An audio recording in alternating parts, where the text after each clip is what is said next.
Olá, boa tarde. O plenário do Supremo Tribunal Federal retomou hoje o julgamento sobre a execução da pena após condenação em segunda instância.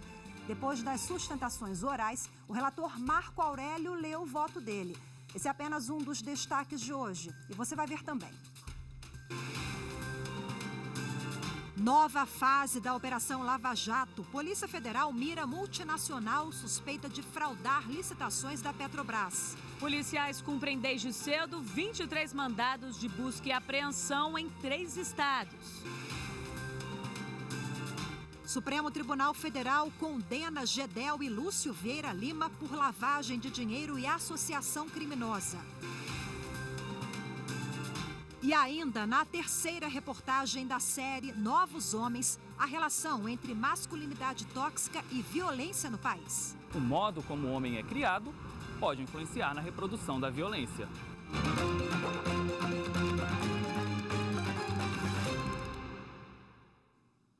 E na sessão extraordinária de agora de manhã, os ministros deram continuidade ao julgamento de 3 ações declaratórias de constitucionalidade que tratam da possibilidade da prisão após condenação em segunda instância. E quem acompanhou o julgamento e traz agora ao vivo as informações é o repórter Gabriel Ciafrei. Olá, Gabriel, muito boa tarde para você. Atualiza a gente como é que foi essa manhã agora no STF. Oi, Rafaela, boa tarde para você, boa tarde a todos. Pois é, após o voto do relator das 3 ações declaratórias de constitucionalidade, o ministro Marco Aurélio, votando contra a prisão após condenação em segunda instância, o julgamento foi suspenso pelo presidente do STF, o ministro Dias Toffoli. A previsão é que o julgamento seja retomado agora na sessão da tarde, com o voto do ministro Alexandre de Moraes. Antes disso, antes do voto do relator, foram retomadas as sustentações orais que haviam sido suspensas na semana passada. 2 amigos da corte que ainda não haviam falado na tribuna foram ouvidos. A Procuradoria-Geral da República e a Advocacia-Geral da União também se manifestaram e deram seus posicionamentos sobre essa questão da possibilidade de prisão após condenação em segunda instância ou não. Acompanhe agora todos os detalhes na reportagem. O primeiro amigo da corte a falar na retomada do julgamento foi o Instituto dos Advogados de São Paulo. O representante do IASP defendeu que as prisões de condenados devem ocorrer somente após o fim dos recursos apresentados à Justiça, com base na presunção de inocência. Ninguém será considerado culpado até o trânsito em julgado da sentença penal condenatória, pois a presunção de inocência, excelentíssimas ministras, excelentíssimos ministros, ela se expressa pela liberdade e ela representa a dignidade da pessoa humana. O Instituto dos Advogados Brasileiros foi o último amigo da corte a fazer a sustentação oral. O representante do Instituto citou a Constituição Federal para defender as prisões apenas quando houver o trânsito em julgado das ações penais condenatórias. Ninguém será considerado culpado. Ninguém será considerado culpado até o trânsito em julgado da sentença penal condenatória. Senhor presidente, senhores ministros, senhoras ministras, é absolutamente óbvio que esse dispositivo não se submete a nenhum tipo de interpretação. Esse dispositivo é regra a ser seguida. O advogado-geral da União, André Luiz Mendonça, defendeu a validade da prisão após condenação em segunda instância e citou as garantias fundamentais previstas na Constituição Federal. Eu preciso pensar no direito individual das vítimas. Quem defende o direito individual das vítimas? Quem defende o direito de ir e vir das vítimas? O direito à vida das vítimas? O direito dela sair do trabalho e ir com segurança num transporte público? Saber que seu filho foi com segurança para a escola? Eu vi várias defesas dos direitos individuais. Não vi defesa do direito das vítimas. É coerente com a Constituição o principiar a execução criminal quando houver condenação em segunda instância. Ao pedir a manutenção da jurisprudência de permitir a prisão após condenação em segunda instância, o Procurador-Geral da República, Augusto Aras, destacou a importância da rápida execução da pena.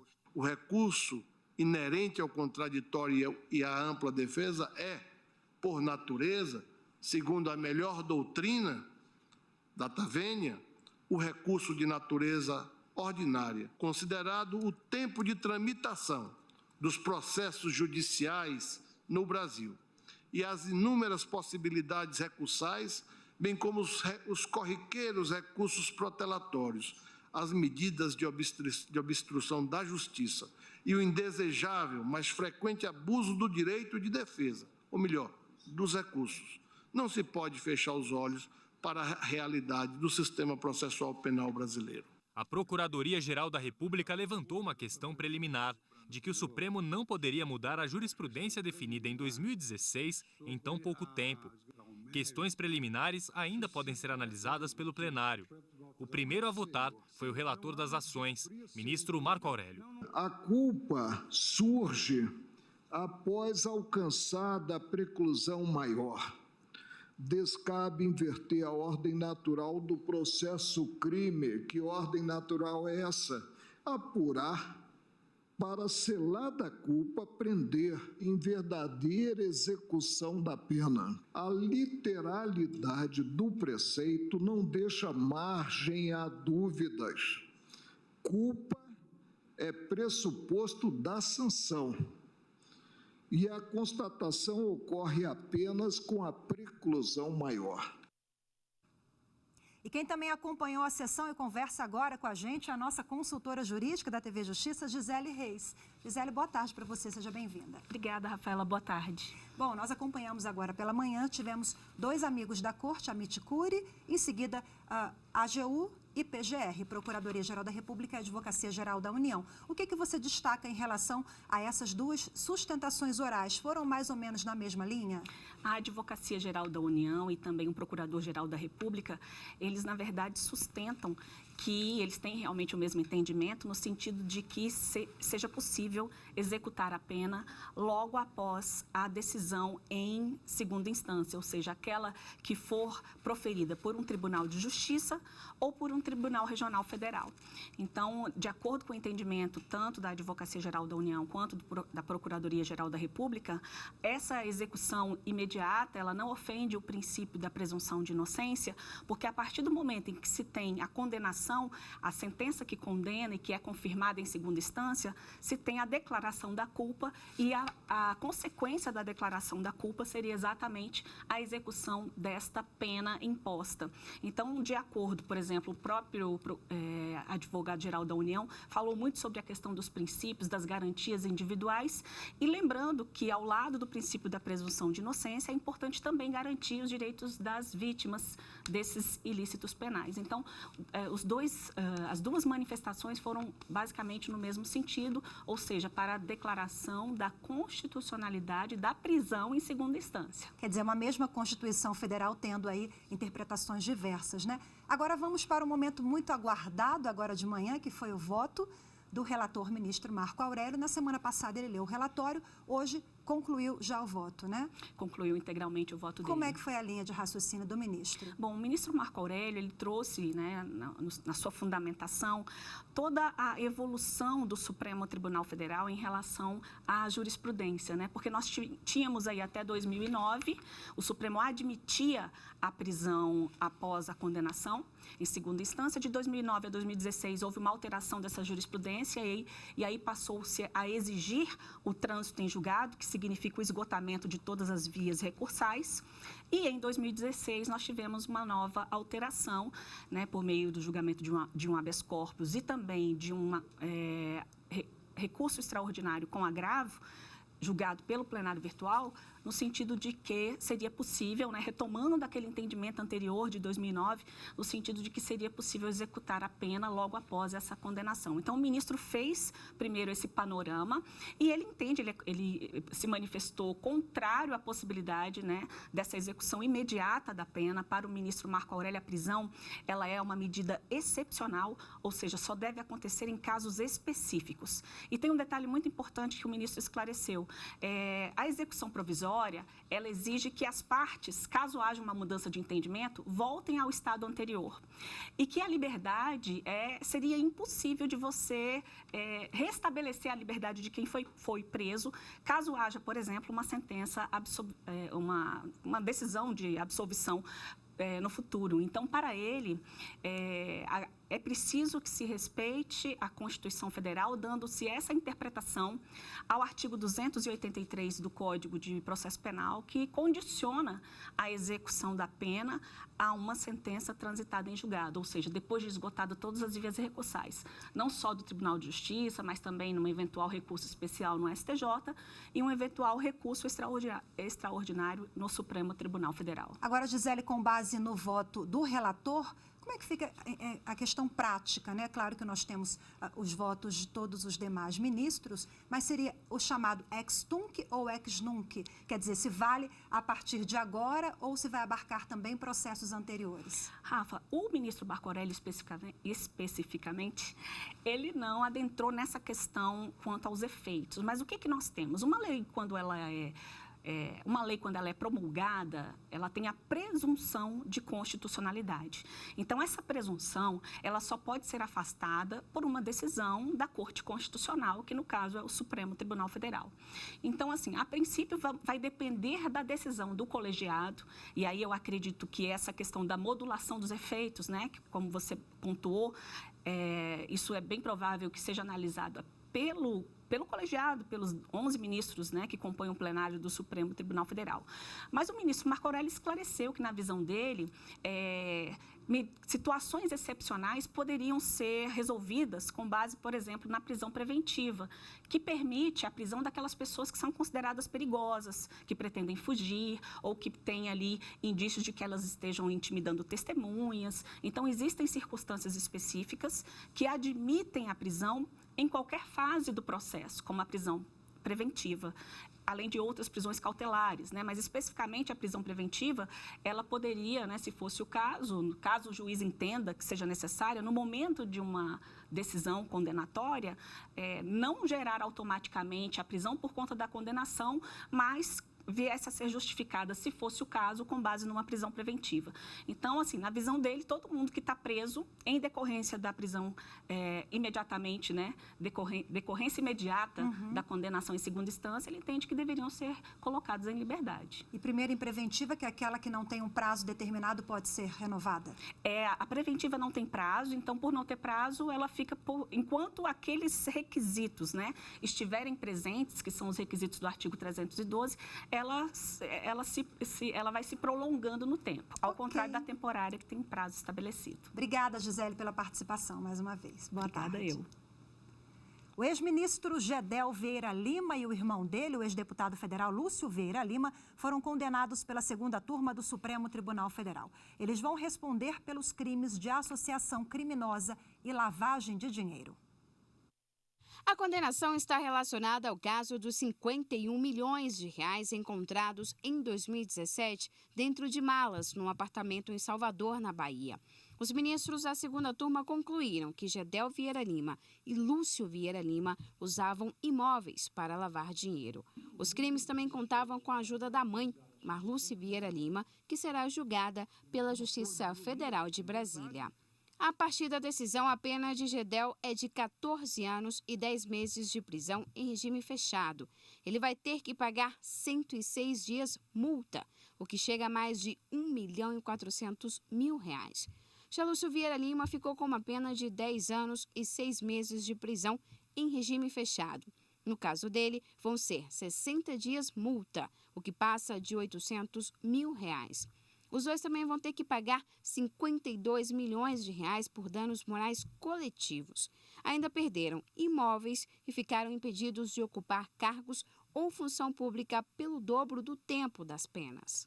Reafirmo minha integral concordância com a individualização das penas impostas pelo eminente relator aos réus por entender legítimos os critérios que informam o seu douto, criterioso e substancioso voto, no qual vislumbro adequada resposta jurídica do Estado à prática dos gravíssimos delitos de lavagem de capitais e de associação criminosa, ambos objeto da presente causa penal.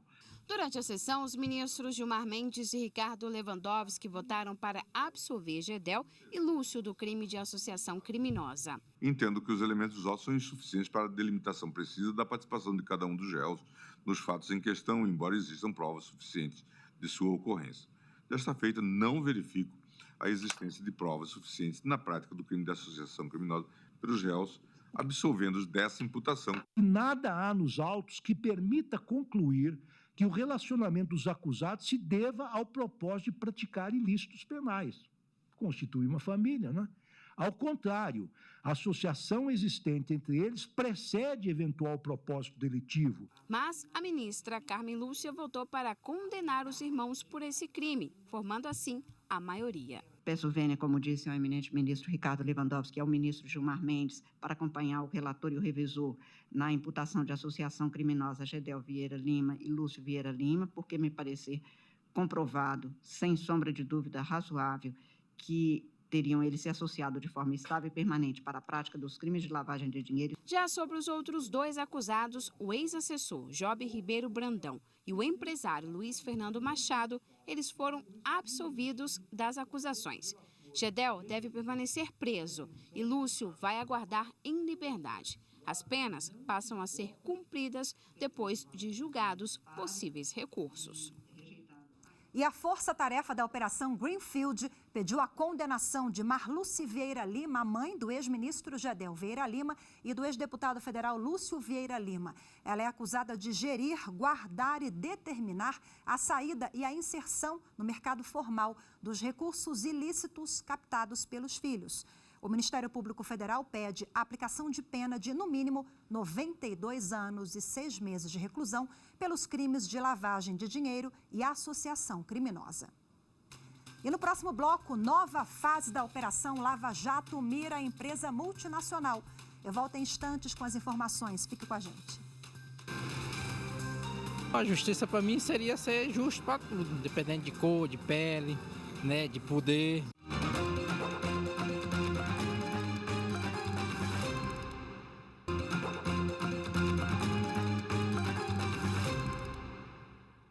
Operação Tango e Cash. A Polícia Federal cumpre hoje mandados de busca e apreensão em nova fase da Lava Jato. Quem tem as informações é a repórter Manuela Borges.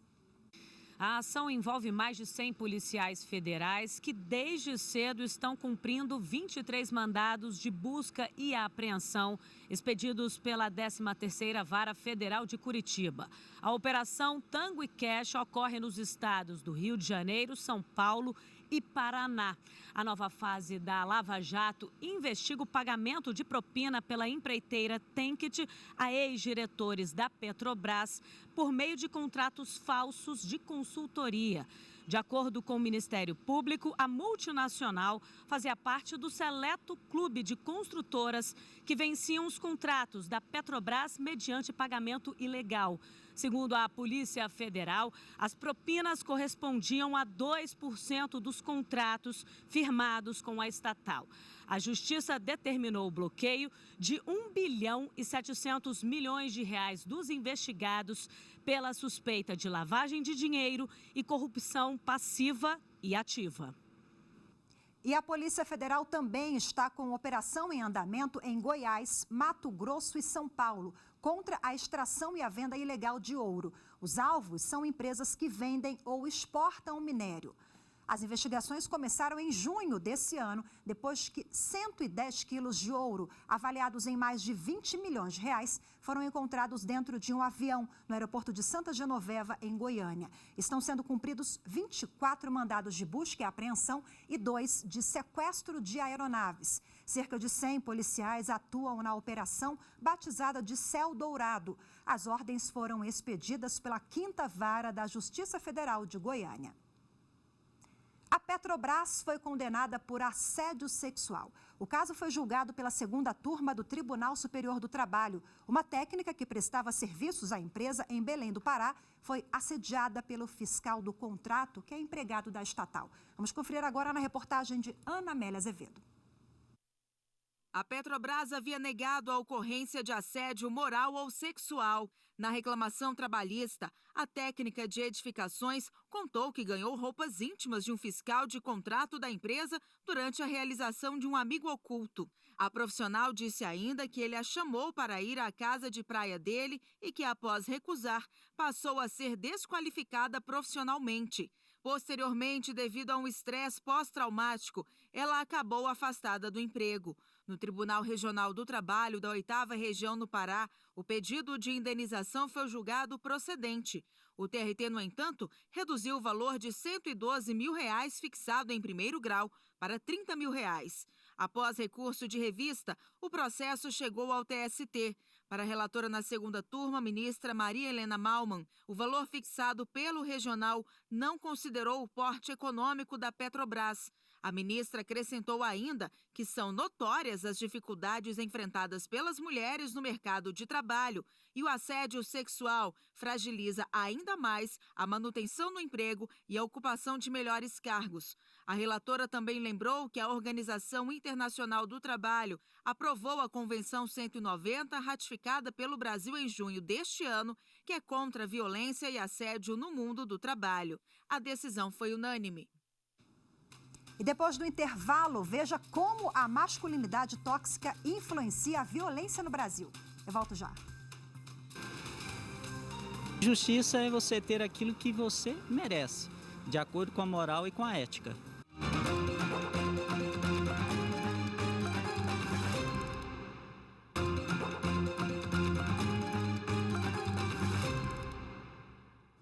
Quando se fala em criminalidade, pouca gente faz uma associação com masculinidade. Mas os números mostram que o comportamento machista e a violência que ele atrai é um dos principais fatores que levam homens a matar e serem mortos. Você vai ver na terceira reportagem da série Novos Homens que muitos dos que sobrevivem vão parar na cadeia.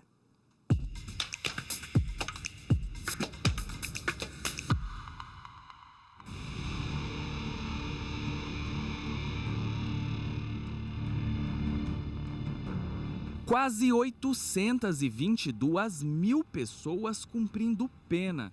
A população carcerária do Brasil é maior que a de 10 das 27 capitais brasileiras. A população carcerária no país ela cresceu desordenadamente nos últimos 25 a 30 anos. E nós temos uma média histórica nesse período de elevação da população, numa média de 7 a 8% ao ano. Mas é possível desenhar o perfil de quem vai parar atrás dessas grades. Homem, jovem com até 29 anos, preto ou pardo, pobre e com baixa escolaridade.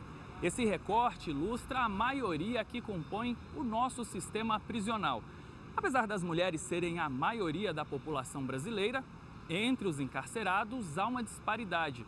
Os homens são 95%. Mas o que explicaria essa diferença? É possível associar machismo e masculinidade tóxica a esse perfil? Juízes especialistas em violência acreditam que sim. O modo como o homem é criado pode influenciar na reprodução da violência. A forma como se criam meninos e meninas faz com que esses meninos sejam estimulados, sempre e sempre, a se comportarem de uma forma violenta nas pequenas coisas, e elas vão aumentando ao longo da vida. A gente tem taxas elevadíssimas de violência no Brasil. Estamos aí próximo dos 60 mil homicídios ao ano. E quando você vai olhar os dados, você verifica que são homens que matam outros homens e que matam as mulheres. Na mesma cultura onde o homem é criado para ser o provedor da família, ou seja, aquele que sustenta financeiramente o lar, percebemos que crimes contra o patrimônio e o tráfico de drogas são maioria.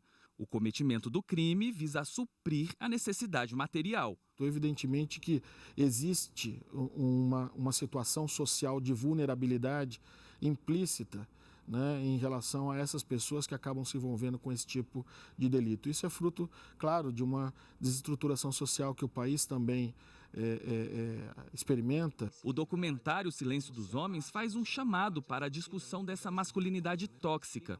Um estudo feito pelo Levantamento Nacional de Informações Penitenciárias mostra que os homens matam mais, se ferem mais e vivem menos que as mulheres. Segundo dados do Ministério da Justiça, 83% das mortes por homicídios e acidentes no Brasil têm homens como vítimas. Eles vivem 7 anos a menos que as mulheres e se suicidam quase 4 vezes mais. 17% deles lidam com algum nível de dependência alcoólica. O homem sofre, mas sofre calado e se recusa a pedir ajuda. Ser homem normalmente significa fechar os sentimentos aqui dentro, não soltar e, ao mesmo tempo, se comportar como alguém que deseja sucesso, que tem poder, que compete.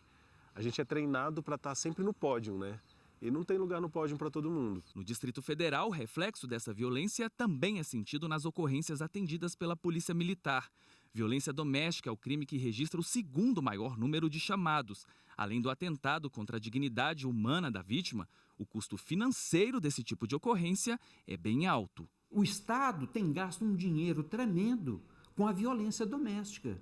Então, ele tem que ter um policial que faça o atendimento, ele tem que ter uma delegacia de polícia que faça o atendimento, ele tem que ter um IML com médicos sendo usados para esse tipo de atendimento, um sistema do judiciário para fazer o julgamento. E essa violência, ela vem consumindo e sangrando o Estado com todos esses recursos.